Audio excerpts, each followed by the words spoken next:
Hey, what's up, guys? Welcome to Earwax. I'm Colin, and today we're going over my top 5 albums of 2014.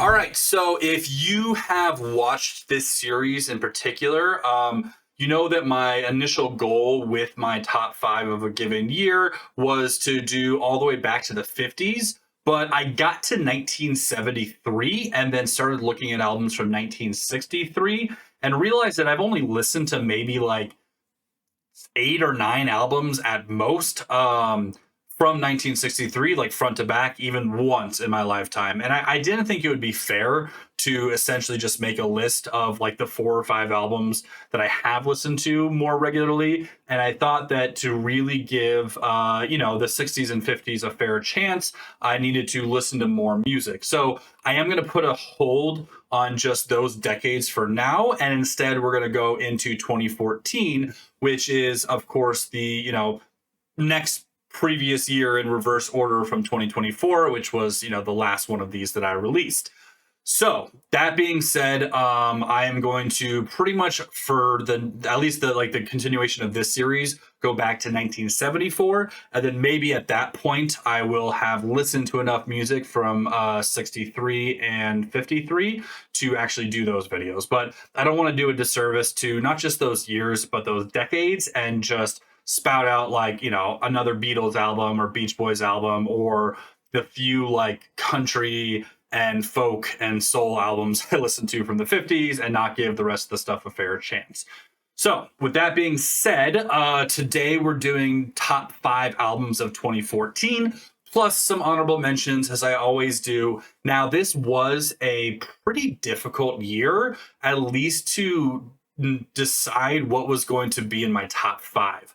I think there's 2 albums for sure, probably all 3, but 2 albums for sure in my honorable mentions that could have easily been in my top 5, depending on where I am in my life and like what year I'm thinking about. But these are going to be my top 5 as of right now. So like what I've been listening to more recently or what have just been like steady mainstays throughout the past 11 years. With that being said, let's get into the first honorable mention, which is the debut self-titled album by Royal Blood. So Royal Blood, when they first came onto the scene, I absolutely loved. I was really into just like kind of the harder blues rock, harder, just rock and roll that was kind of revamping at that time. It was like them, Black Pistol Fire. I mean, it's, Death from Above 1979 was before them, but I was listening to them a lot at this time. But bands like that, where I was just getting like really into the harder side of indie rock. And their debut album, I loved it so much. I had it on repeat for a solid few months after it first came out. After that is going to be I'm in Your Mind Fuzz by King Gizzard and the Lizard Wizard. Now, if you know me, I'm a huge KGLW fan, and I have listened to all of their albums at this point at least once. There's some that I haven't gone back to for like multiple repeat listens because they just have such an extensive discography and I listen to so much other music as well. But I'm in Your Mind Fuzz is definitely one that I come back to a lot. It's just such a good like garage sort of like noise rock, experimental psych. But it's just got really good songwriting on it. It's probably some of their most like approachable music if you're into more sort of garage psych stuff, and just a killer album. And then lastly for the honorable mentions is going to be After the Disco by Broken Bells. I absolutely love Broken Bells. This one, like, it just barely didn't make the top 5 for this list. Broken Bells is the combination of James Mercer, famously of the Shins, and then Danger Mouse, who I think is one of the best producers in the business. Almost everything he touches is gold, especially when he's like not just producing an album for another band, but he's actually like doing some production and kind of being in the band himself. So this project specifically, Gnarls Barkley, which their early stuff is just absolutely incredible. And then one of my favorite projects that he's done was a few years ago, it was like 4 or 5, maybe 5 or 6 years ago, where he did an album with Karen O of Yeah Yeah Yeahs, and it was just absolutely incredible. So that's going to be it for the honorable mentions. Let's get into the top 5. All right, Coming in at number 5 is going to be Seasons by Future Islands. So I love Future Islands. I've talked about them a couple times on this channel. I think they are arguably one of the most underrated synth pop bands of all time. And they're definitely one of the best modern synth pop bands. Modern being just like anything that was, 2000s or later, at least in the grand scheme of synth pop. And this album, it is ironically like not my favorite album of theirs, but I think it's one of their most well known. It's got Seasons Waiting on You, which is probably their most well known song up until maybe Say Goodbye off their last one. But yeah, it is a masterclass in just like chill synth pop. Like the vibes that they're able to create throughout this album are so much fun. In addition to Seasons, they also have A Dream of Me and You, or A Dream of You and Me, as well as Lighthouse, which are just incredible tracks off the album. And again, this whole thing's a vibe. If you don't listen to Future Islands, go check them out. The vocalist, the lead singer, Sam Herring, one of the best stage presences I've ever seen live. Like seeing him live is a truly like magical experience.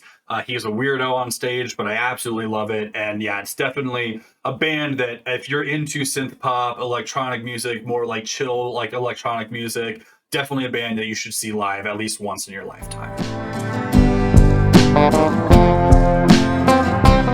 Speaking of chill electronic music, coming in at number 4 is Awake by Tycho.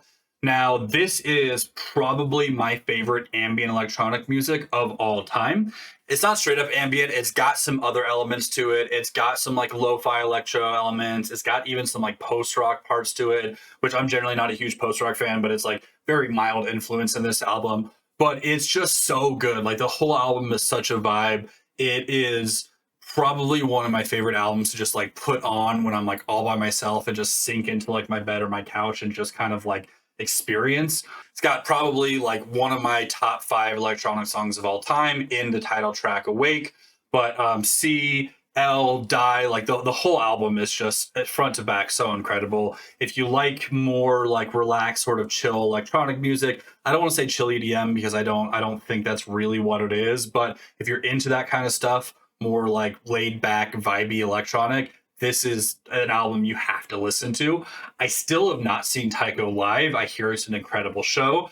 The past few times that he's been here, I just either like had other stuff I was doing or I like couldn't afford it at the time. But he is on my bucket list to see live, and I hear it's just like an absolutely incredible experience.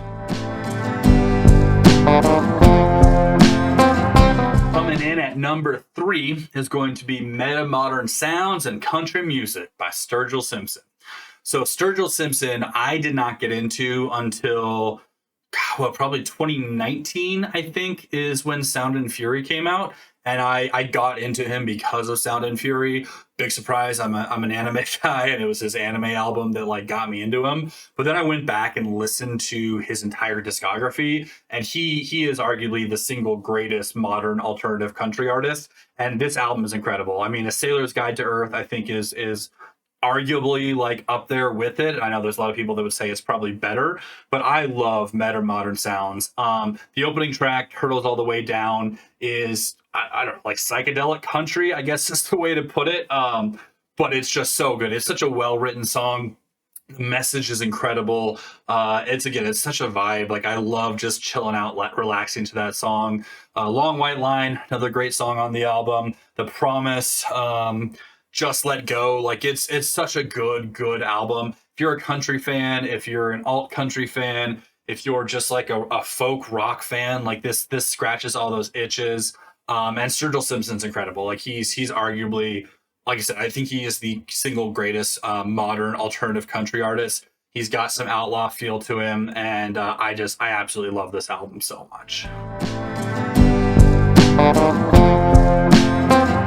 All right, and number 2 is going to be Run the Jewels. Run the Jewels 2, baby. I love Run the Jewels. It's probably like my favorite modern hip hop group.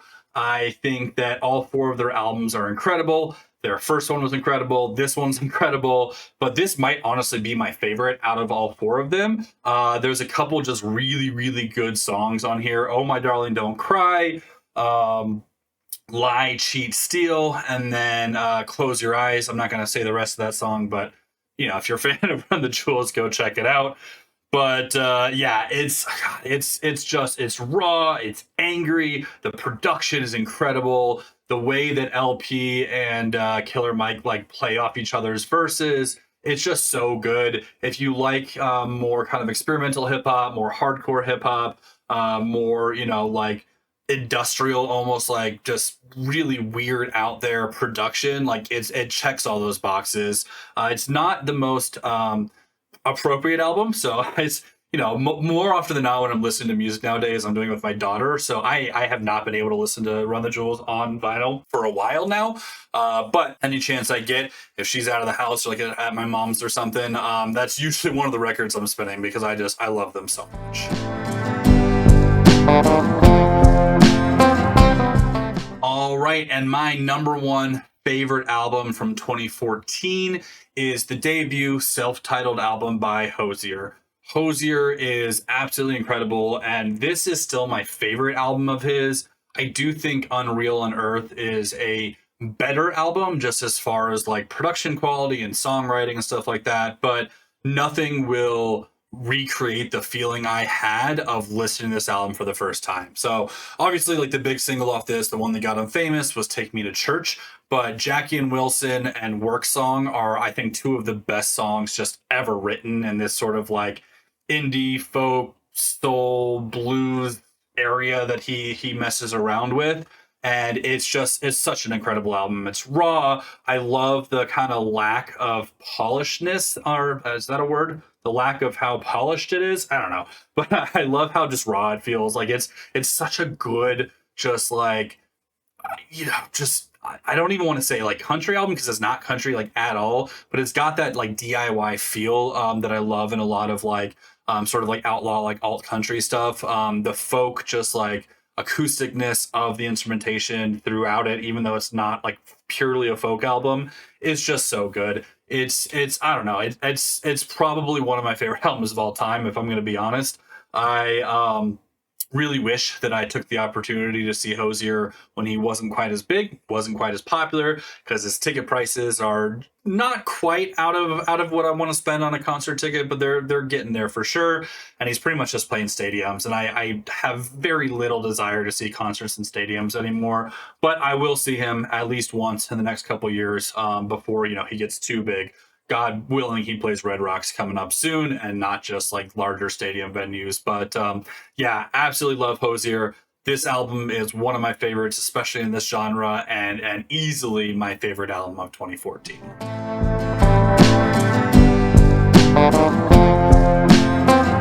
All right, guys, so that's going to be it for me. Thanks so much for watching. Let me know down in the comments what your top 5 albums of 2014 are. As always, please like, subscribe, comment if you haven't. All that stuff really helps out the channel. Go check out my Patreon. And as always, I'll talk to you later. Peace.